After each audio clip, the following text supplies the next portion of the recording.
আমরা বসবাস করছি, যেই যুগে আমরা বসবাস করছি, এই যুগটা একটি ফিতনার যুগ। এই যুগে নিজের ঈমান বাঁচিয়ে রাখা বিশাল বড় ব্যাপার। কেননা এই যুগে যেমন ভাবে হাজার হাজার উলামায়ে কেরাম দ্বীন ইসলামের প্রচার প্রসার করতে ব্যস্ত, কোরআন হাদিসের প্রচার প্রসার করা নিয়ে ব্যস্ত, তদ্রূপ কিছু নামধারী মাওলানা, কিছু নামধারী শায়েখ ঈমান ধ্বংস করতেও ব্যস্ত। দুই ধরনের বক্তা স্টেজের মধ্যে আপনারা পাবেন। কিছু বক্তার কাজ হলো মানুষের ঈমানের রক্ষা করা, মানুষের আমলকে বাঁচিয়ে রাখা, মানুষের আমলকে সঠিক করা। কিন্তু এই সমাজেই, এই যুগেই এমন লোক আছে যারা দাড়ি রাখে, টুপি পরিধান করে, পায়জামা পাঞ্জাবিও পড়ে, কিন্তু যখন স্টেজে আসে তো নবীর পক্ষে বলে না, নবীর বিপক্ষে বলে। যখন স্টেজে আসে ওলির প্রশংসা করে না, ওলিদের বিরুদ্ধে কথা বলে। যখন স্টেজে আসে মাজারের পক্ষে বলে না, মাজারের বিরুদ্ধে বলে। যখন স্টেজে আসে উরুসের পক্ষে বলে না, উরুসের বিপক্ষে বলে। যখন স্টেজে আসে নবীর নূরানিয়াতকে স্বীকার করতে চায় না, নবীর নূরানিয়াতকে অস্বীকার করে।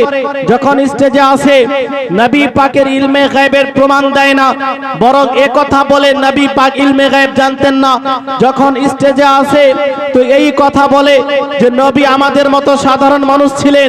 যখন স্টেজে আসে তো বলে যে নবী পাক লিখতে জানতেন না, নবী পাক পড়তে জানতেন না। এক কথায় যখন স্টেজের মধ্যে আসে তো এই ধরনের নামধারী বক্তারা, যার দায়িত্ব ছিল ইসলামের প্রচার প্রসার করার, যার দায়িত্ব ছিল কোরআনের প্রচার প্রসার করার, যার দায়িত্ব ছিল হাদিসের প্রচার প্রসার করার, মানুষের অন্তরের মধ্যে নবী পাকের ভালোবাসা ভরে দেওয়ার, যাকে মানুষ এটা মনে করত যে আলিমে দ্বীনের কাজ হলো ইসলামের বাস্তব যেটা মেসেজ, ইসলামের বাস্তব যেটা বার্তা, সেটা জনসাধারণের কাছে পৌঁছে দিবে। কিন্তু এরা দাড়ি রেখে, টুপি পরিধান করে, পায়জামা পাঞ্জাবি লাগিয়ে এই স্টেজের মধ্যে এসে নবীর বিরোধিতা করে, ওলিদের বিরোধিতা করে, মাজারের বিরোধিতা করে। আমি বলতে চাই যেটা সাধারণ কোনো যুগ নয়, এই যুগের ব্যাপারে নবী পাক বলেছিলেন এমন একটি যুগ আমার উম্মতের নিকটে আসবে, যেই যুগের মধ্যে মানুষ সকালে মুসলমান থাকবে, রাত্রে কাফির হয়ে যাবে, রাত্রে মুসলমান থাকবে, সকালে কাফির হয়ে যাবে। এটা ওই যুগ যেই যুগে মানুষ চায়ের দোকানে বসে আর বলে দেয় যে নবী পাক আমাদের মতো মানুষ ছিল, নবী পাক আমাদের বড় ভাইয়ের মতো, নবী পাকের বিশেষ কোনো সম্মান নেই। নাউজুবিল্লাহ, এরা এমন মুসলমান যারা সকালে তো হয়তো, রাত্রে হয়তো মুসলমান ছিল, সকালে চায়ের দোকানে এই কথা বলে নিজের ঈমানকে ধ্বংস করে দিয়ে, নিজের ঈমানকে ধ্বংস করে দিয়েছে।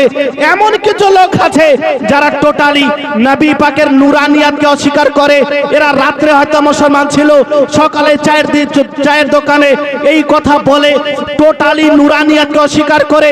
নবী পাক যে নূর, শর্ত মুক্ত ভাবে এটাকে অস্বীকার করে কাফির হয়ে যায়। বলতে চাই এই সোশ্যাল মিডিয়ার যুগে যেমন আপনি আমার বক্তব্য শ্রবণ করেন, তেমনি অন্যান্য নামধারী শেখের বক্তব্য শ্রবণ করেন। আপনাদের বলবো যে যেই মাওলানার মুখ থেকে বক্তব্য শুনছেন, আগে যাচাই করুন এর অন্তরে নবী পাকের প্রেম আছে কিনা, এর অন্তরে নবী পাকের মহব্বত আছে কিনা, এর অন্তরে নবীর ভালোবাসা আছে কিনা, এর অন্তরে ওলিদের ভালোবাসা আছে কিনা। যদি ভালোবাসা থাকে, নবীর প্রেমিক থাকে, স্টেজের মধ্যে নিয়ে আসে বসান। আর যদি ওই রকম ব্যক্তি থাকে যে নবীর বিরুদ্ধে বলে, যে ওলির বিরুদ্ধে বলে, তাকে জুতা মেরে গ্রাম থেকে বের করা। এটাই হলো কাজ। স্টেজের মধ্যে এসে নবীর বিরোধিতা করবে, এই স্টেজের মধ্যে এসে ওলির বিরোধিতা করবে, এটা কিভাবে হতে পারে? মুসলমান ভাই, আমরা বর্তমানে যেই মাসে অবস্থান করে আছি সেটা হলো রবিউল আউয়াল মাস। কোন মাস? রবিউল আউয়াল মাস।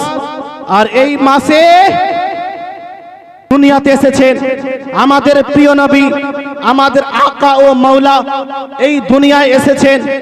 এই জন্য সাল্লাল্লাহু তাআলা আলাইহি ওয়াসাল্লাম আপনারা বসে ভালো করে মুফতি সাহেব খুব কিন্তু গুরুত্বপূর্ণ কথা বলছে। এগুলো কথা এখন সোশ্যাল মিডিয়া হয়ে গেছে, খুবই দরকার যে আমরা কার বক্তা শুনবো কার বক্তা শুনবো না।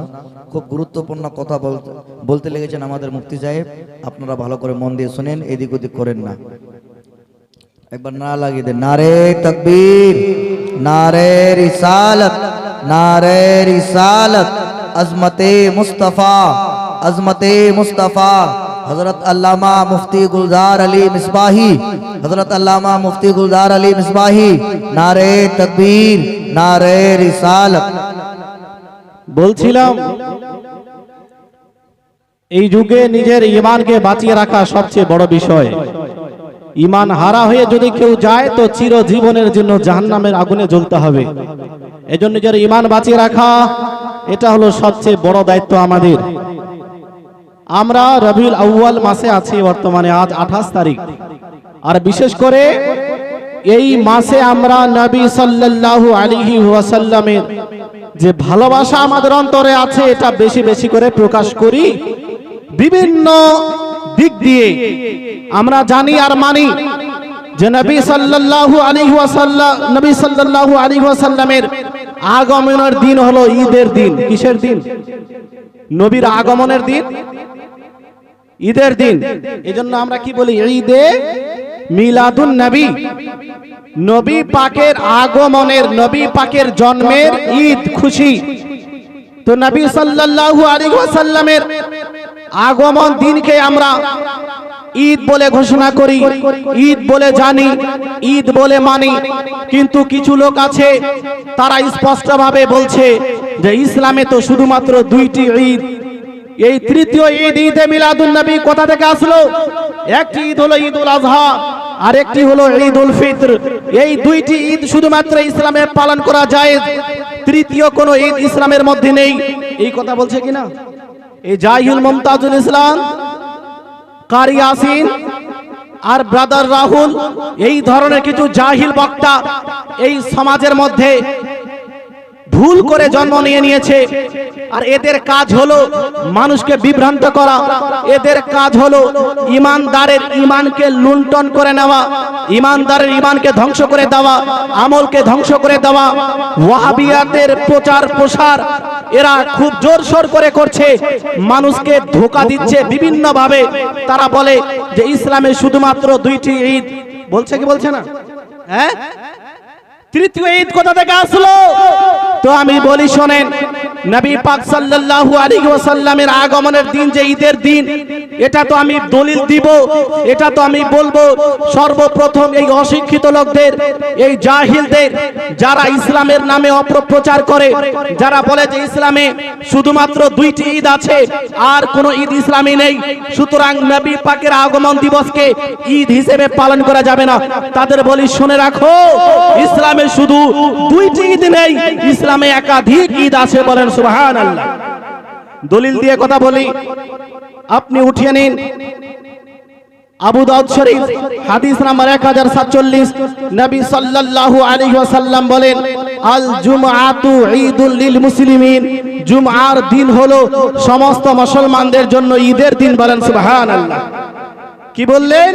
নবী পাক বললেন এই যে শুক্রবার, এই জুমার দিন, এটা সাধারণ কোনো দিন নয়, এটা সাধারণ কোনো আপনার দিবস নয়, এটা হলো ঈদের দিন, ঈদের দিবস। এটা নবী পাক ঘোষণা করলেন। আপনাকে জিজ্ঞেস করতে চাই, বছরে কয়টি জুমা আমরা পাই? কয়টি ভাই? 52টি জুমা আমরা বছরে পাই। কেননা 52 সপ্তাহে এক বছর, 52টি ঈদ। নবী পাক সাল্লাল্লাহু আলাইহি ওয়াসাল্লাম এক বছরের মধ্যে শুধুমাত্র জুমার দিনকে যদি গণ্য করা যায় তো 52টি ঈদ হয়ে যায়। আমি বলতে চাই যে নবী পাক পবিত্র হাদিসের মধ্যে স্পষ্ট ভাষায় বলছেন যে জুমার দিন হলো ঈদের দিন, এটা হাদিসের মধ্যে। কিন্তু এরা বলছে শুধুমাত্র ইসলামের দুটি ঈদ রয়েছে। আসুন আরো আপনাদেরকে কয়েকটি ঈদের দিন দেখিয়ে দেই। আর একটি হাদিস এটি বর্ণিত হয়েছে তিরমিজি শরীফের মধ্যে হাদিস নাম্বার 773। কত বললাম? হাদিস নাম্বার 773 এর মধ্যে নবী সাল্লাল্লাহু আলাইহি ওয়াসাল্লাম আরো কয়েকটি দিনকে ঈদ বলে ঘোষণা করেছেন। 52টি ঈদ আগেই হয়ে গেছে, আরো কয়েকটি ঈদের দিন দলিল হাদিস থেকে দিচ্ছি শুনুন। নবী পাক বললেন ইয়াউমু আরাফাতা ওয়া ইয়াউমুন নাহরি ওয়া আইয়ামুত তাশরিকি ঈদুনা আহলাল ইসলাম। নবী পাক বললেন যেই মাসে কুরবানি হয় জিলহিজ্জা, এই মাসের 9 তারিখ, 10 তারিখ, 11 তারিখ, 12 তারিখ এবং 13 তারিখ, এই পর পর 5টি দিন হলো ঈদের দিন। বলেন সুবহানাল্লাহ।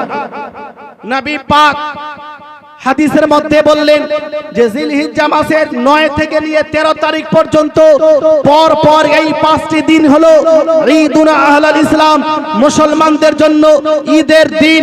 ওই দিকে 52টি হয়ে গেছে, এই দিকে আবার 5টি দিনকে নবী পাক ঈদের দিন বললেন। তো কয়টি ঈদ হলো? কয়টি হলো? 52 আর 7 57টা হয়ে গেল। 57টি ঈদের দিন হয়ে গেল। আর একটি হলো ঈদুল ফিতর। কয়টি হলো? 58টি হয়ে গেল।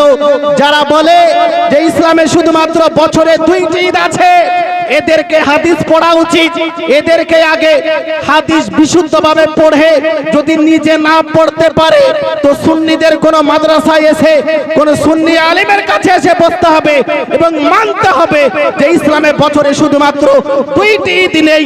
বছরে আপনার কি বলে একাধিক ঈদকে, একাধিক দিনকে নবী পাক ঈদের দিন বলে ঘোষণা করেছেন। বলেন সুবহানাল্লাহ। এরপরে আরেকটি বিষয়, নবীর আগমন দিবসকে ঈদ বলা যাবে কিনা? এরা বলে যে নবী পাকের আগমন দিবসকে ঈদ কিভাবে বলা যাবে? ঈদ বলা যাবে না। কিন্তু বলতে চাই যে কথা বলার আগে, স্টেজের মধ্যে বক্তব্য দেওয়ার পূর্বে, বইয়ের মধ্যে লেখার পূর্বে কোরআন পড়তে হবে, হাদিস পড়তে হবে। ইসলাম কারো বাপের তৈরি করে নয় যে যা মুখের মধ্যে আসবে তাই স্টেজের মধ্যে এসে বলে দিবে। ইসলাম তাকেই বলা হয় যেটা কোরআনের মধ্যে আছে, যেটা নবী পাক বলে গেছেন, সেটাই হলো ইসলাম। ইসলাম কারো বাপের তৈরি করা নয়। স্টেজের মধ্যে এসে যা চাইবে বলবে। আমি আপনাকে বলতে চাই ইবনে মাজা, যেটা প্রসিদ্ধ একটি হাদিসের কিতাব, ওই কিতাব উঠান, হাদিস নাম্বার 1084 মধ্যে নবী পাক সাল্লাল্লাহু আলাইহি ওয়াসাল্লাম বলেন ইন্না ইয়াউমাল জুমআতি সাইয়্যিদুল আইয়াম। এই জুমআর দিন হলো সমস্ত দিনের সরদার। বলেন সুবহানাল্লাহ। জুমআর দিন, এই যে সপ্তাহে 7 দিন, এই 7 দিনের মধ্যে সর্বোত্তম দিন হলো জুমআর দিন। কেন? প্রশ্ন হলো কেন এটা উত্তম কেন? আর শুধু সরদার নয়, নবী পাক বললেন হুয়া আযামু ইনদাল্লাহি মিন ইয়াউমিল আযহা ওয়া ইয়াউমিল ফিতরি। এই জুমআর দিন এটা এমন ঈদের দিন যে এই ঈদের দিন ঈদুল আযহা আর ঈদুল ফিতর থেকে উত্তম। বলেন সুবহানাল্লাহ।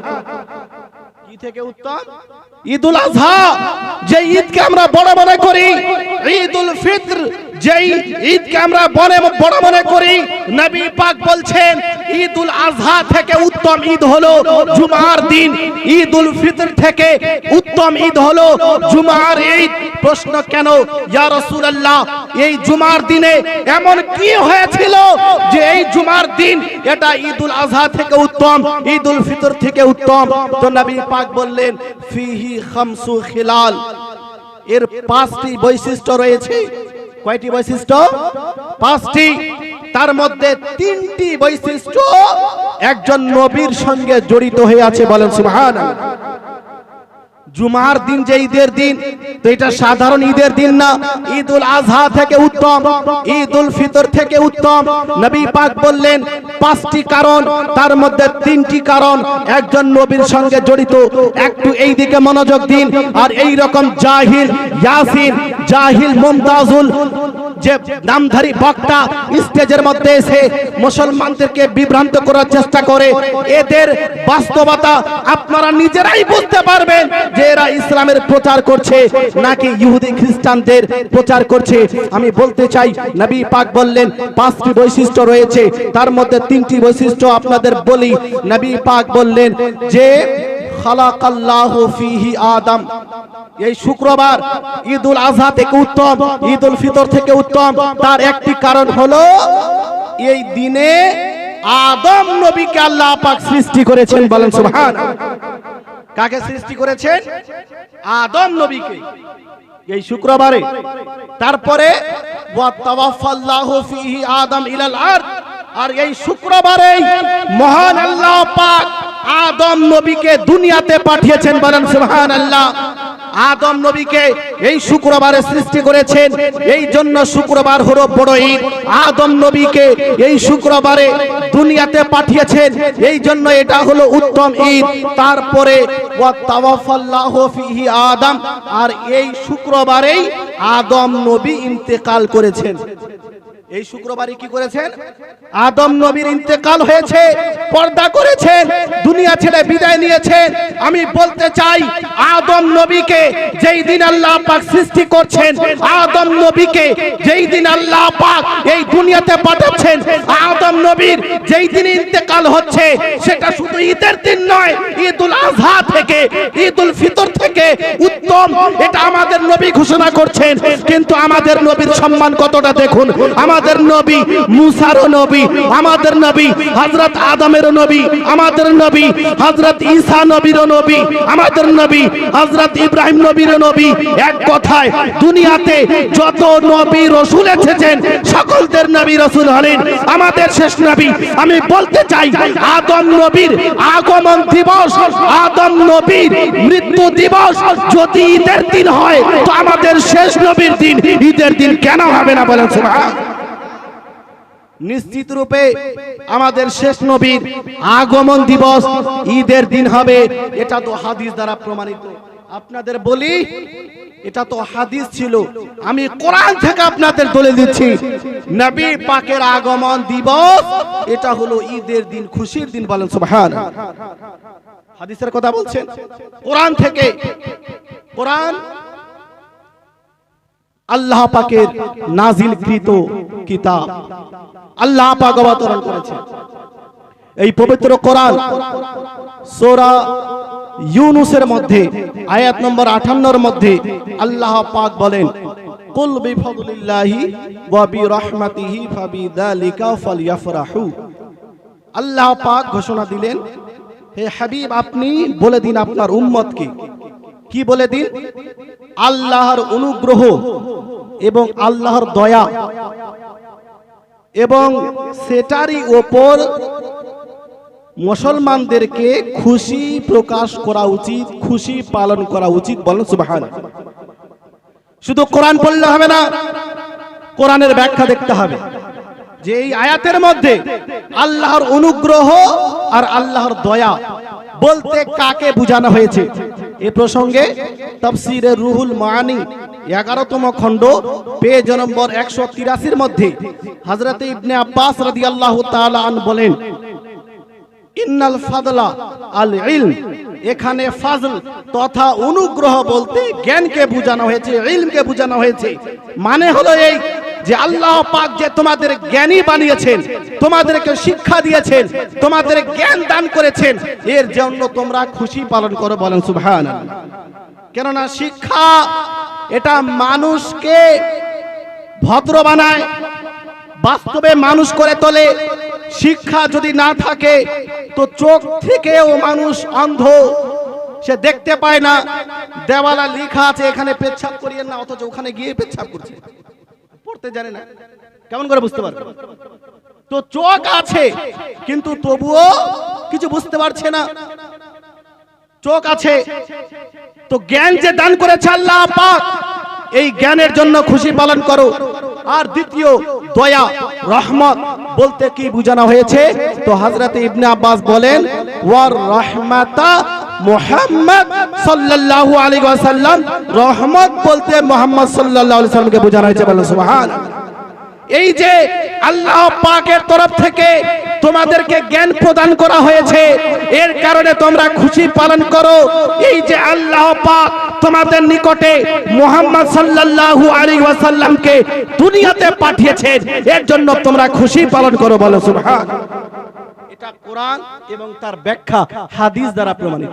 এবার আসেন ওয়াহাবিদের বিশাল বড় মৌলানা আশরাফ আলী থানভী, যাকে তারা হাকিমুল উম্মাত বলে, এত বড় মৌলানা যখন এই আয়াতের ব্যাখ্যা করতে বসলো যে এই কোরআনের মধ্যে, এই আয়াতের মধ্যে আল্লাহর অনুগ্রহ আর আল্লাহর দয়া বলতে কাকে বোঝানো হয়েছে, যার জন্য আল্লাহ পাক খুশি পালন করার কথা বলেছেন, খুশি প্রকাশ করার কথা বলেছেন, তো আমাদের মৌলানা নয়, দেওবন্দীদের মৌলানা, বিশাল বড় মৌলানা, সে বলছে যে এই আয়াতের মধ্যে रहमत और फजल से मुराद रसूलुल्लाह सल्लल्लाहु अलैहि वसल्लम है। बोलें सुभान अल्लाह।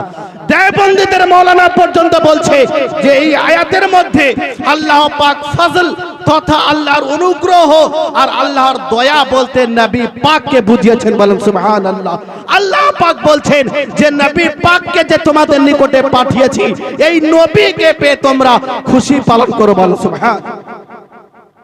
এটা কোরআন হাদিস ওয়াহাবিদের মৌলানার কিতাব থেকে পর্যন্ত প্রমাণিত। এই জন্য নবী পাকের আগমন দিবস এটা হলো নিশ্চিত রূপে একটি খুশির দিন। প্রত্যেক মুসলমান ওই দিন অনিচ্ছাকৃত ভাবেও খুশি অনুভব করবে। আপনার বাড়িতে যদি সন্তান হয়, দাদু খুশি হয়, বাবা খুশি হয়, মা খুশি হয়, তো সমস্ত নবীর যেদিন আগমন, সেই দিন কেমন করে একজন মুসলমান খুশি হতে পারে? কেমন করে? নিশ্চিত রূপে। একবার দুরূদ পড়ুন, তারপরে এগিয়ে যাব। আল্লাহুম্মা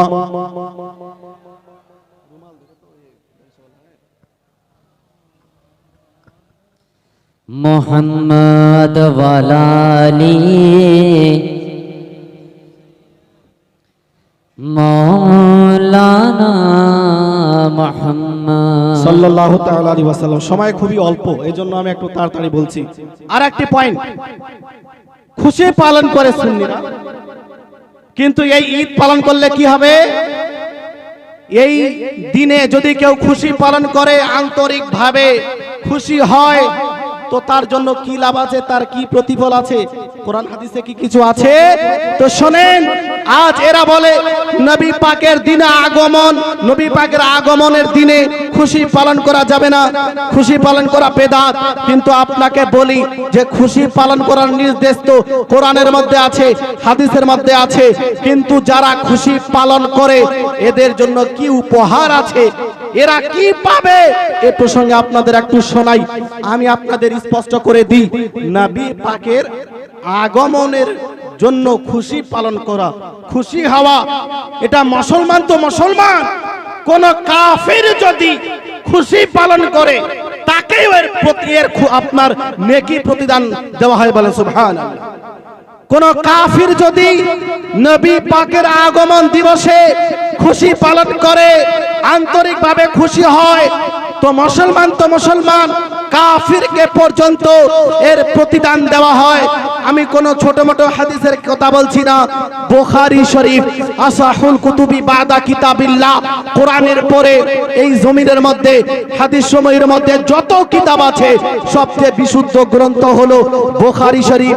সেই বুখারীর মধ্যে বলা হয়েছে যে মুসলমান তো মুসলমান, কাফির যদি নবীর আগমনের জন্য খুশি পালন করে তাকেও প্রতিদান দেওয়া হয়। বলেন সুবহানাল্লাহ।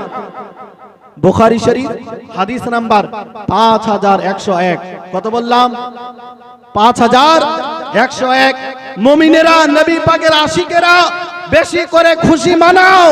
আর শোনো যে মুমিন তো মুমিন, কাফির যদি খুশি হয় তাকেও এর বদলা দেওয়া হয়।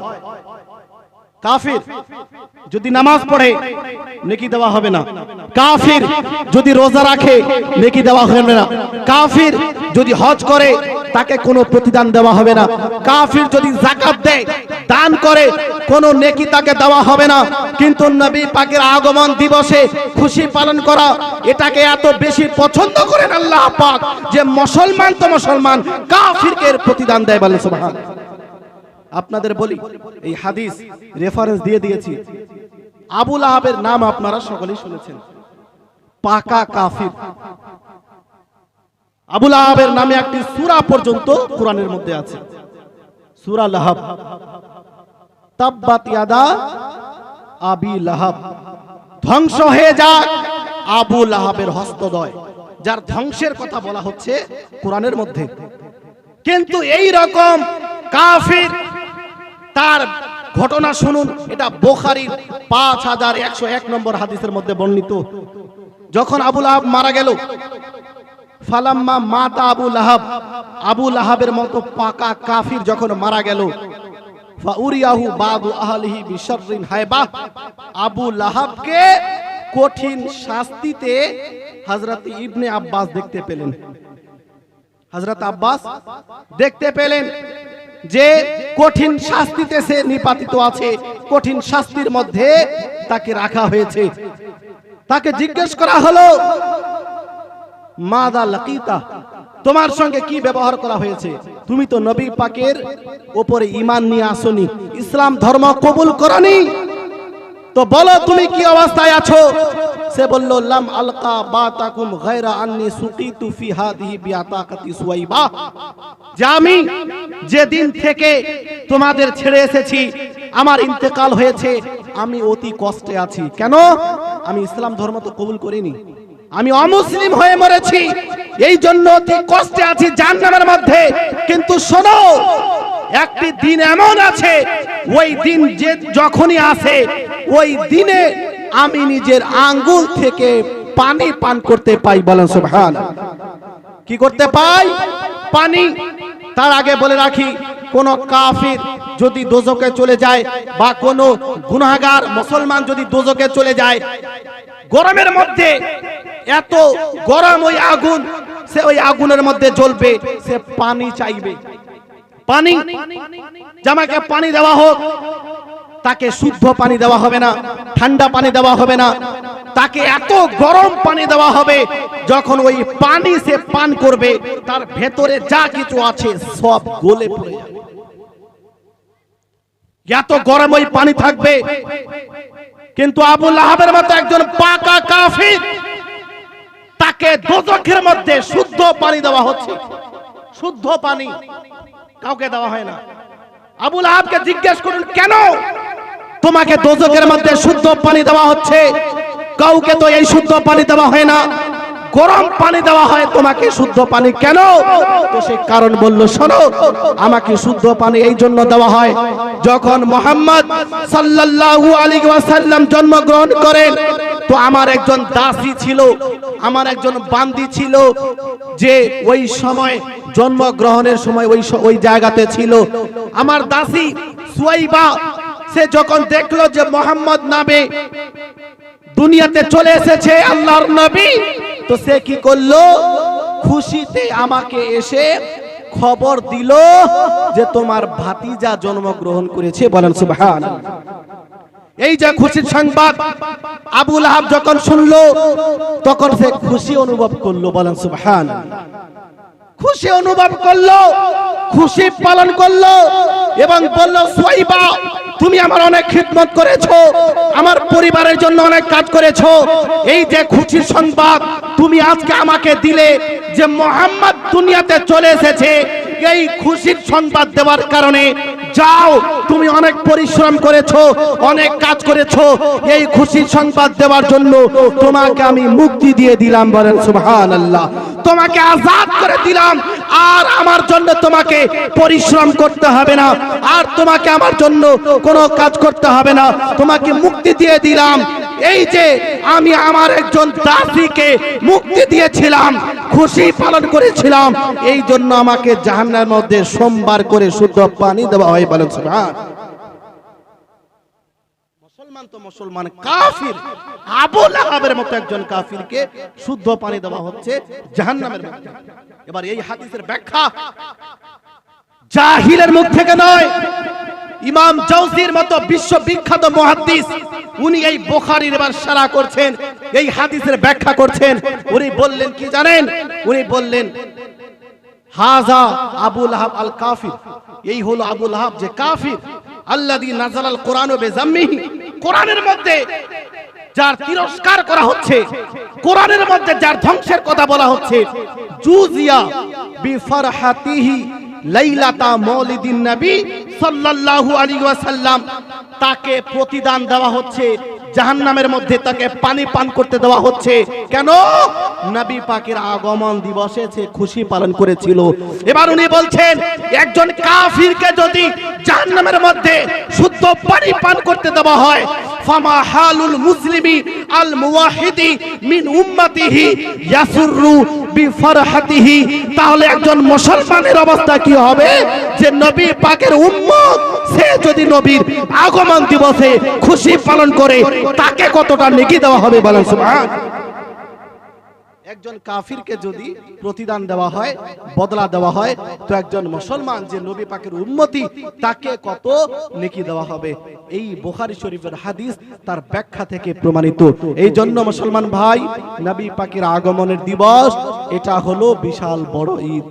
উলামায়ে কেরাম এতদিন পর্যন্ত বলেছেন সকল ঈদের সেরা ঈদ, জোরে বলেন, সকল ঈদের সেরা ঈদ ঈদে মিলাদুন নবী। আর এই সমস্ত জাহিল বক্তারা বলছে, কেমন করে সকল ঈদের সেরা ঈদ হয়ে গেল ঈদে মিলাদুন নবী? এটা আলা হযরত ইমাম আহমদ রাজা খান ফাজিলে বেরেলভী রাদিয়াল্লাহু তাআলা আনহু বলেননি। তোমরা তো আলা হযরতের বিরুদ্ধে বলো। আলা হযরত আশিকের আশুক ছিলেন, তিনি নিজের তরফ থেকে এই কথা বলেননি, বরং ইমাম ইবনে হাজার আসকালানি বুখারী শরীফের ভাষ্যকার, বুখারী শরীফের শারে, উনার মতো একজন বিশ্ববিখ্যাত মুহাদ্দিস বলছেন মাওয়াহিবুল্লাহ দুনিয়ার মধ্যে বি আন্না লাইলাতা মাউলিদিন নবী সাল্লাল্লাহু আলাইহি ওয়াসাল্লাম আফদালু মিন লাইলাতিল কদর। হে দুনিয়াবাসী শোনো, নবী পাকের আগমনের রাতকে যেমন তেমন রাত মনে করিও না, এটা হলো লাইলাতুল কদর থেকে উত্তম বলেন সুবহান। এটা কি লাইলাতুল কদর থেকে উত্তম? কেন?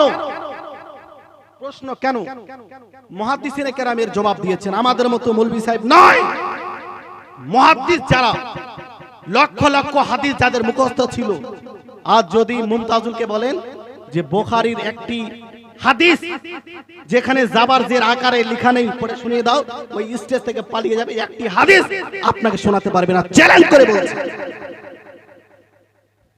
কিন্তু ইমাম ইবনে হাজার আসকালানি উনি বললেন যে কেন এটা উত্তম রাত? এই জন্য যে কদরে, তো লাইলাতুল কদরে কোরআন অবতীর্ণ হয়েছে, আর এই রাতে তো স্বয়ং সাহেবে কোরআন দুনিয়াতে এসেছেন বলে সুবহানাল্লাহ। যার উপরে কোরআন অবতীর্ণ হয়েছে উনি এসেছেন 12 রবিউল আউয়ালে। এই জন্য এই রাতটি লাইলাতুল কদর থেকে উত্তম বলে সুবহানাল্লাহ। এজন্য মুসলমান ভাই, নিশ্চিত রূপে এটা বিভ্রান্ত হবেন না। আজ এদের কাজ হলো মানুষকে বিভ্রান্ত করা, কোরআন হাদিসের নামে মানুষকে ধোঁকা দেওয়া, বোকা বানানো। এজন্য নবী পাকের আগমনের রাত এটা হলো উত্তম একটি রাত। যাই হোক, দুরূদ শরীফ পাঠ করুন, তারপরে এগিয়ে যাব। আল্লাহুম্মা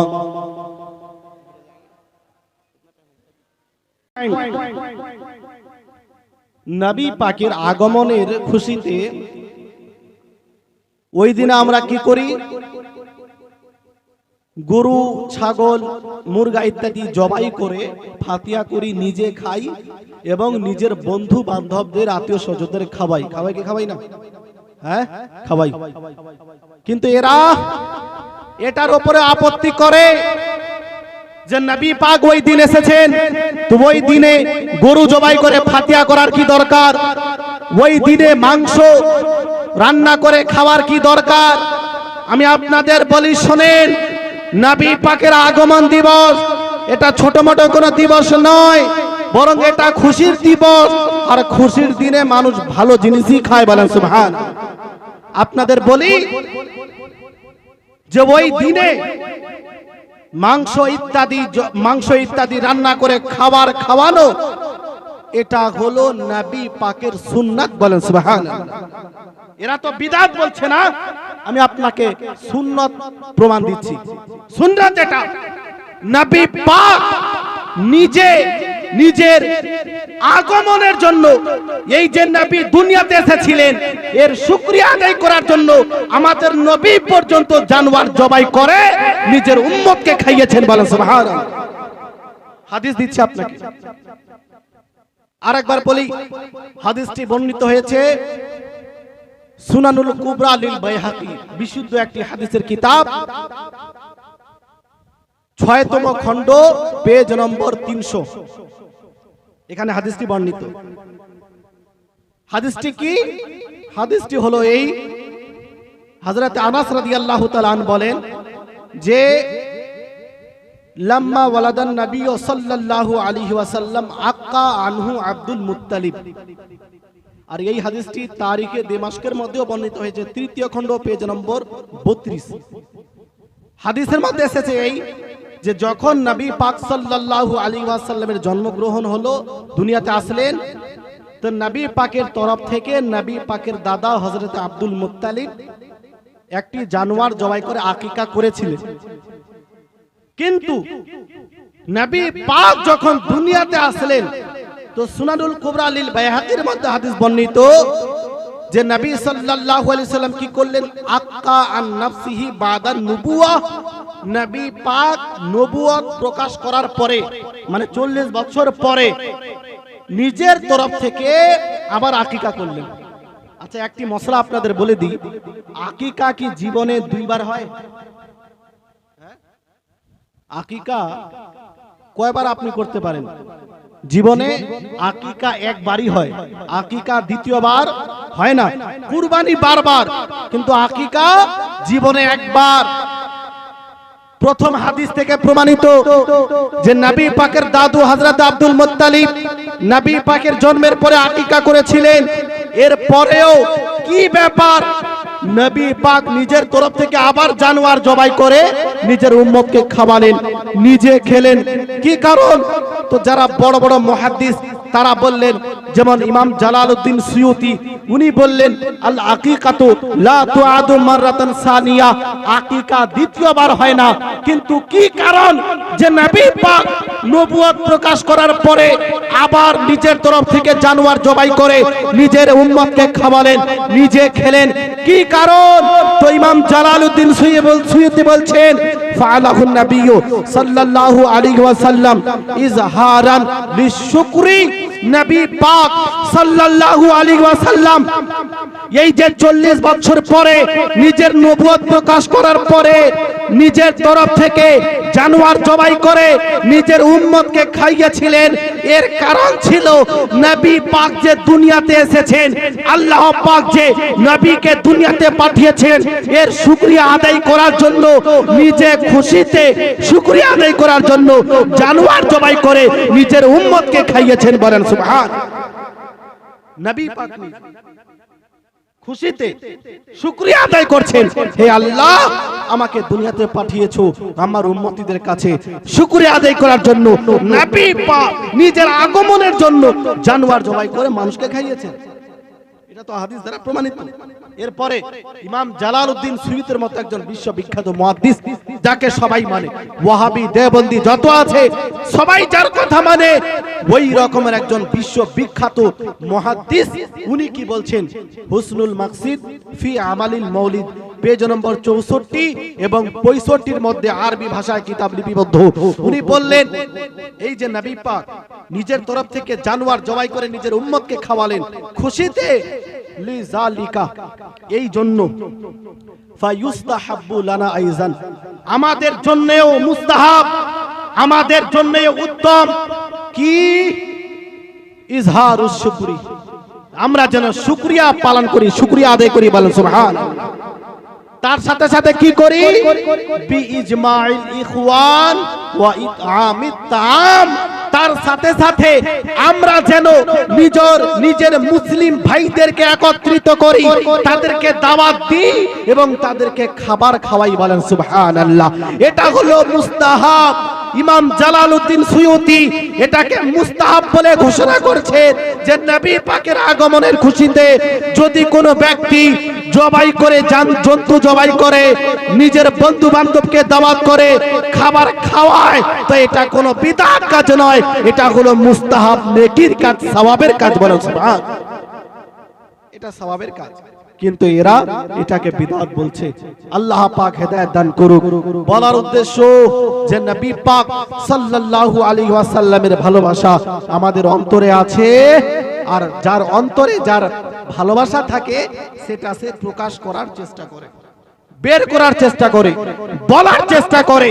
নবীর থেকে বড় রহমত এই দুনিয়াতে কিছু নেই, নবীর থেকে বড় নেয়ামত এই দুনিয়াতে কিছু নেই। নবী পাক বড় নেয়ামত, আর আল্লাহ পাক কোরআনের মধ্যে নেয়ামতের চর্চা করার কথা বলেছেন। বাড়িতে বসে চর্চা করা যায় না, চর্চা করার জন্য জনসমক্ষে চর্চা করতে হয়, বাড়িতে গাড়িতে বিভিন্ন জায়গাতে প্রশংসা করতে হয়, তারপরে চর্চা হয়। নবী পাকের চর্চা এটা বিশাল বড় একটি সওয়াবের কাজ। একবার দুরূদ শরীফ পাঠ করুন, তারপর আরেকটু এগিয়ে যাব। আল্লাহুম্মা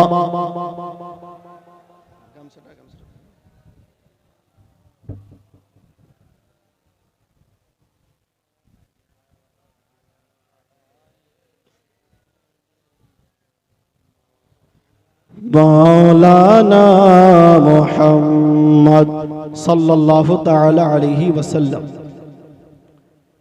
এই যে অবস্থা, আলহামদুলিল্লাহ, ঈদে মিলাদুন নবী সম্পর্কে কয়েকটি কথা। আরো একটি আপত্তি এরা করে যে এটা যদি ঈদের দিন হয় তো ঈদের নামাজ কই? বলে কি বলে না যে এটা ঈদের দিন হয় তো নামাজ কই? নামাজ কয় রাকাত? ঈদে মিলাদুন নবীর নামাজ কয় রাকাত? তো আমি এই সমস্ত অশিক্ষিতদের বলতে চাই যে জুমার দিনকে নবী ঈদের দিন বলেছেন, তো এই দিনে কি ঈদের নামাজ পড়েন? হ্যাঁ, এই দিনে কি ঈদের নামাজ পড়েন? তারপরে জিলহিজ্জা মাসের 9, 10 তারিখ তো ঈদুল আজহা, 9, 11, 12, 13 এই 4টি দিনকেও নবী পাক তিরমিজি শরীফের মধ্যে হাদিস নাম্বার 773 এর মধ্যে বলেছেন, এই যে পর পর 5টি দিন, ঈদুল আজহার আগের দিন এবং তারপরে আপনার কি বলে আরো 3 দিন, এই পর পর 5টি দিনকে ঈদের দিন বলেছেন। তো ঈদের নামাজ তো খালি 10 তারিখে আমরা পড়ি, ঈদুল আজহা জিলহিজ্জা মাসের যে 10 তারিখ ওই দিনে আমরা খালি ঈদের নামাজ পড়ি, 9 তারিখে পড়ি না, 11 তারিখে পড়ি না, 12 তারিখে পড়ি না, 13 তারিখে পড়ি না। কিন্তু নবী পাক এই ঈদুল আজহার সাথে সাথে আরো 4 দিনকে ঈদের দিন বলে ঘোষণা করেছেন, অথচ ওই দিনগুলোতে আমরা ঈদের নামাজ পড়ি না। কিন্তু নবী পাক বললেন ঈদুল আহলাল ইসলাম, বুঝা গেল যে নামাজ বাদ দিও ঈদের দিন হয়। বলেন সুবহানাল্লাহ, এটা নবী পাক বলছেন। এজন্য এই ধরনের প্রশ্ন করা যে ঈদের দিন হলে ঈদের নামাজ কই, এটা টোটালি মূর্খতা প্রকাশ করা হয় নিজের। আল্লাহ পাক তৌফিক দান করুক। এরপরে আমরা অলি গলিতে ঝান্ডা লাগাই কি লাগাই না? হ্যাঁ, ঝান্ডা লাগাই নবী পাকের আগমনের জন্য, নবী পাকের খুশিতে ঝান্ডা লাগাই।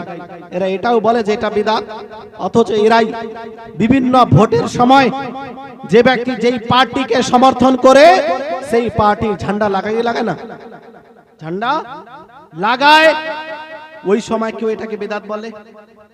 মক্কা ফাতা হলো, ঝান্ডা লাগিয়েছিলেন নবী পাক, সাহাবায়ে কেরাম লাগিয়েছিলেন, লাগাননি।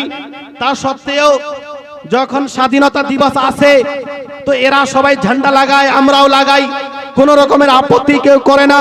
কিন্তু যখন নবী পাকের আগমন দিবস আসে ওই সময় নামধারী মুসলমানেরাও আপত্তি করে যে এই দিনে ঝান্ডা লাগানো যাবে না, এটা হলো বিদআত। আমি বলতে চাই যে এটা বিদআত নয়, এটা হলো জায়েজ কাজ। বলেন সুবহানাল্লাহ। আপনি হাদিস দালাইলুন নুবুওয়া হাদিস নাম্বার 555 নম্বর হাদিস, এই হাদিসের মধ্যে ঝান্ডা লাগানোর দলিল আছে। ঝান্ডা কে লাগাতে বলেছিলেন এবং কে লাগিয়েছিল আপনাদের বলি।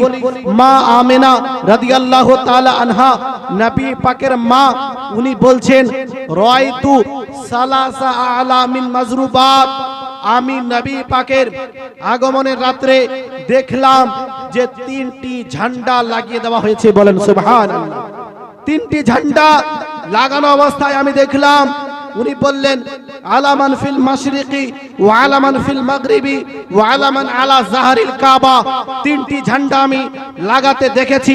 একটি ঝান্ডা এই বিশ্বের পূর্ব প্রান্তে, আর একটি পশ্চিমে, আর একটি কাবা শরীফের উপরে, বলেন সুবহানাল্লাহ। কে এই ঝান্ডা লাগিয়েছিল? উলামায়ে কিরাম বলেছেন যে এই ঝান্ডা লাগানোর নির্দেশ মহান আল্লাহ পাক দিয়েছেন, আর ঝান্ডা হযরত জিবরিল আলাইহিস সালাম লাগিয়েছিলেন, বলেন সুবহানাল্লাহ। ঝান্ডা আল্লাহর পক্ষ থেকে লাগানোর নির্দেশ দেওয়া হয়েছে।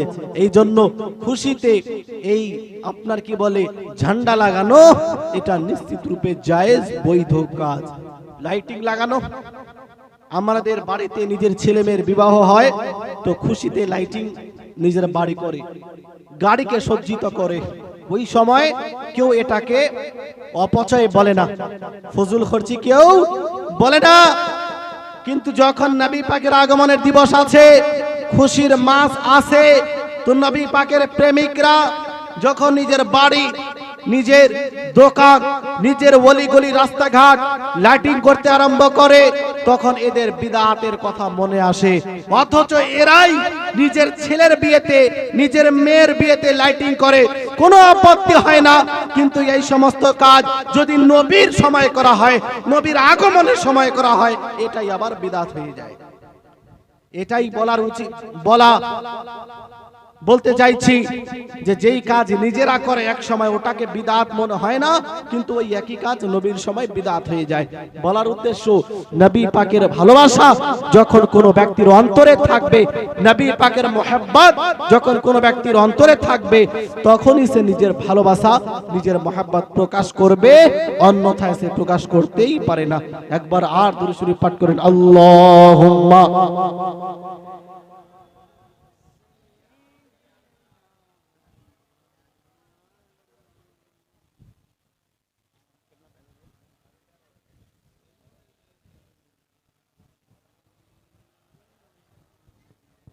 আল্লাহুম্মা সাল্লি আলা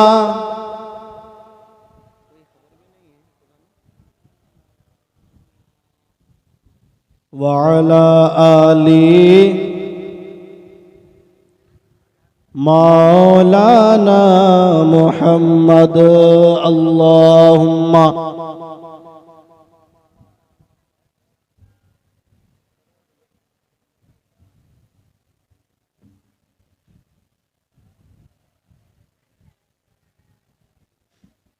মাওলানা মুহাম্মদ।